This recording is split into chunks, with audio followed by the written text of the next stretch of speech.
Assalamualaikum warahmatullahi ta'ala wabarakatuh. Kami dari kelompok 2 ingin membawakan materi tentang pemeriksaan cairan lambung. Adapun pokok-pokok bahasan yang akan kami bahas yaitu materi pertama, Saudari Asmianti Sarli dengan judul materi pengertian cairan lambung dan fungsi lambung. Pemateri kedua, Saudari Ninianti dengan judul materi macam-macam cairan lambung dan tujuan pemeriksaan cairan lambung.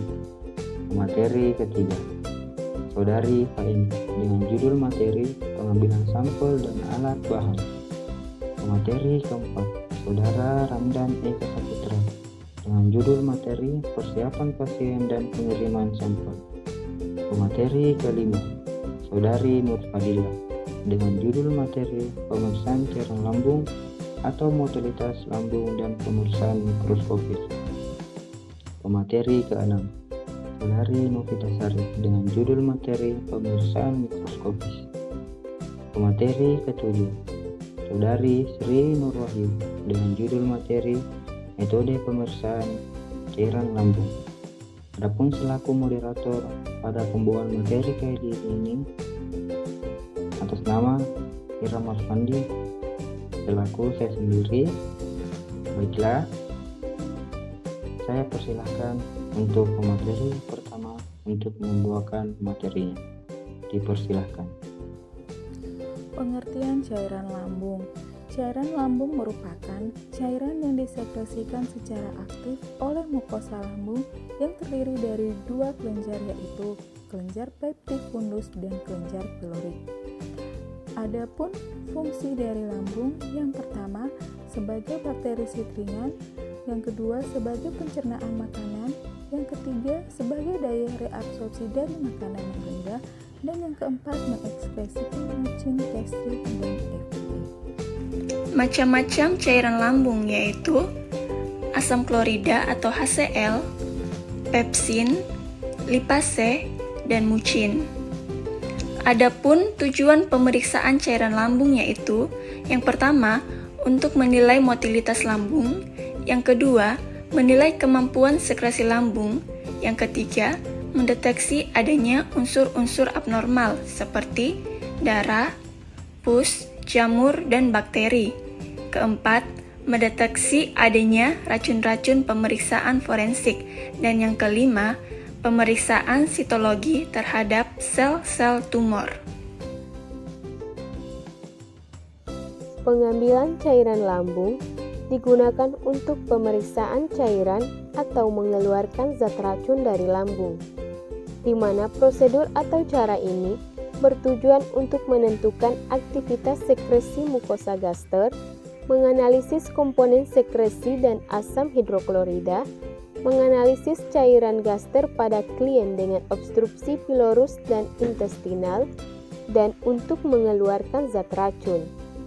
Alat dan bahan, di mana alat yang digunakan terdiri dari pertama, selang karet atau plastik ukuran 12-18 fr, kedua, klem selang, ketiga, handuk, keempat, wadah atau piala ginjal, kelima, spuit 50 cc, keenam, wadah untuk spesimen, ketujuh, peralatan pengisap darah, kedelapan, salem sum tube lumen tunggal, dan kesembilan, levekator lumen rangkap. Dan bahan yang digunakan yaitu tisu, pelumas, dan air es. Baik, selanjutnya di sini saya akan menjelaskan tentang persiapan klien. Yang mana pertama itu mencuci tangan hingga bersih. Kemudian yang kedua menjelaskan tujuan dan prosedur analisis gejala lambung. Kemudian yang ketiga itu puasa, makan makanan padat 12 jam sebelum tindakan. Minumlah air 8 jam sebelum tindakan dan tidak minum obat antasid dan antikolinergik. Kemudian yang keempat itu menutup bagian atas tubuh klien dengan handuk dan memberi bengkok untuk meludah. Kemudian yang kelima itu memberitahu klien untuk duduk di kursi atau posisi powder di tempat tidur dengan leher fleksi dan bersandar mulai dari pinggang. Kemudian yang keenam itu bersama-sama klien menentukan kode yang akan digunakan, misalnya mengangkat telunjuk untuk mengatakan tunggu sejenak. Kemudian yang ketujuh itu melepas gigi palsu jika ada. Kemudian yang 8. Bila selang karet terlalu lembek, rendamlah dalam air es, dan bila selang plastik terlalu kaku, rendamlah dengan air hangat. Kemudian yang ke-9 itu memasang selang nasogastrik. Lihatlah prosedur pemasangan selang lambung. Yakinkan bahwa selang berada dalam lambung dengan pertama itu memeriksa dengan menggunakan kertas lakmus, yang kedua itu selang masuk paling kurang 50 cm dari hidung, dan yang ketiga itu menyuntikkan udara dan mendengarkan dengan stetoskop. Kemudian selanjutnya yang ke-10 itu mengatur posisi klien. Kemudian yang ke-11 itu mengisap semua getah lambung, mencatat dan memberitahu dokter bila ada ketidaknormalan. Kemudian yang ke-12 memberi label pada wadah dan mengirim spesimen ke laboratorium. Setelah itu yang ke-13 merapikan peralatan dan klien. Kemudian yang ke-14 mencatat tanggal pengambilan dan reaksi klien pada catatan perawat. Kemudian yang ke-15 itu mengobservasi klien setelah prosedur dilakukan. Dan yang terakhir itu mendokumentasikan prosedur dan respon klien dalam catatan klien. Selanjutnya di sini saya akan menjelaskan tentang pengiriman samper cairan lambung. Yang pertama itu pengiriman kurang dari 1 jam pada suhu ruang. Kemudian yang kedua itu bila tidak memungkinkan, gunakanlah media transport atau kultur pada media tetrathionat broth. Pemeriksaan cairan lambung. A. Motilitas lambung.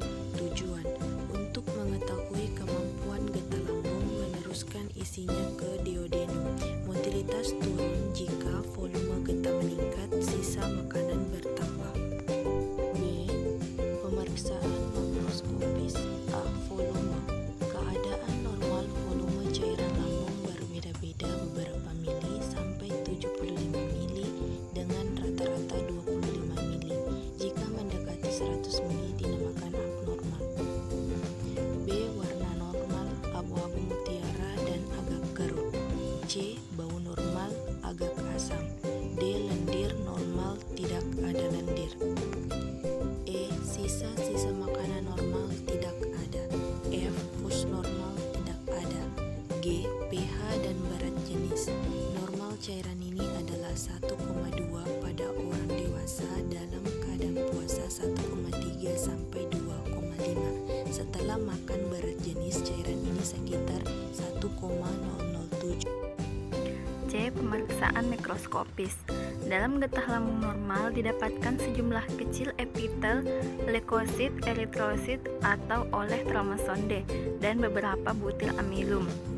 Tes terhadap darah samar. Tes ini menggunakan sifat hemoglobin sebagai perioksidase yang memecah hidrogen perioksida dan mengoksidasi bensidin atau guajak menjadi biru. Pepsin. Tes terhadap adanya pepsin atau pepsinogen hanya berarti apabila telah dinyatakan adanya aklorhidria. Metode pemeriksaan cairan lambung. Yang pertama, pemeriksaan mikroskopik.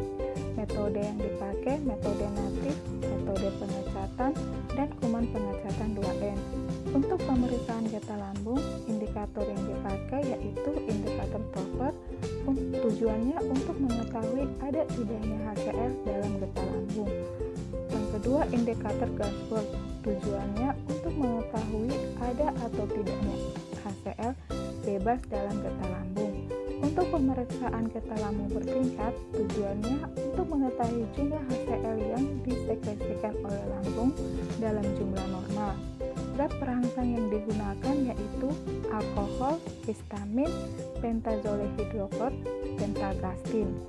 Untuk pemeriksaan tubul gastrik analisis, tujuannya untuk mengetahui rasio BAO atau basal acid output dan NaO maksimum acid output.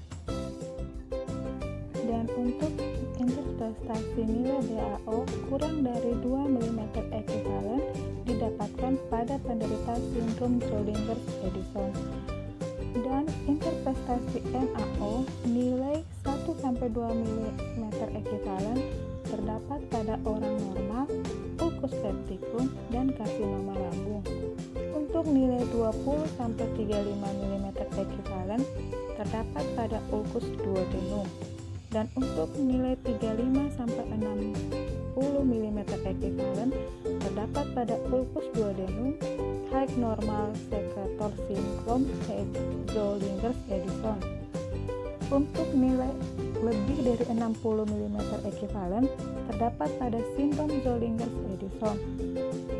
Dan untuk nilai 0 mm ekivalen terdapat pada true achlorhydria gastritis atau karsinoma lambung. Pada keadaan achlorhydria didapatkan anemia periosa. Sekian penjelasan dari kelompok 2, kurang dan lebihnya mohon dimaafkan. Wassalamualaikum warahmatullahi wabarakatuh.